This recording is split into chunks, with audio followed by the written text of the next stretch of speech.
ഈ എൻ കൈകളെ സമർപ്പിക്കുന്നേ, സേവയ്ക്കായി എൻ ജീവനെയും ഈ എൻ കൈകളെ സമർപ്പിക്കുന്നേ, സേവയ്ക്കായി എൻ ജീവനെയും.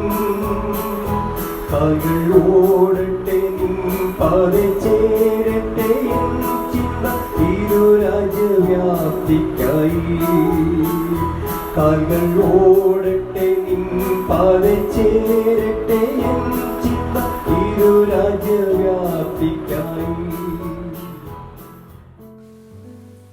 ദൈവനാമത്തിന് മഹത്വമുണ്ടാകട്ടെ. ഇന്നത്തെ പ്രഭാത ധ്യാനത്തിനായി 50-ാം സങ്കീർത്തനം 6-ാം വാക്യം. ദൈവം തന്നെ ന്യായാധിപതിയായിരിക്കിയാൽ ആകാശം അവൻ്റെ നീതിയെ ഘോഷിക്കും. ആകാശം പോലും ദൈവത്തിൻ്റെ മഹത്വവും നീതിയും പ്രസംഗിക്കുന്നു. മനുഷ്യർ മറച്ചുവെക്കുവാൻ ശ്രമിക്കുന്നതെല്ലാം ദൈവത്തിൻ്റെ മുൻപിൽ തുറന്നതാണ്. അവൻ സത്യത്തിൻ്റെ ദൈവമാണ്. നമ്മുടെ ജീവിതം മനുഷ്യരുടെ കണ്ണുകൾക്ക് മാത്രമല്ല, ദൈവത്തിൻ്റെ സന്നിധിയിലും കാണുന്നതാണ്. ദൈവം ന്യായാധിപൻ ആണ്.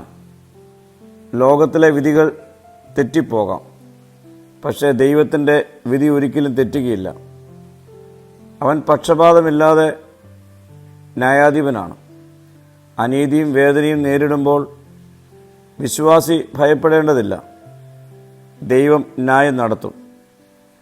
ദൈവം നീതിമാനാകിയാൽ അവൻ്റെ മക്കളായ നാം വിശുദ്ധിയിലും സത്യത്തിലും നടക്കണം.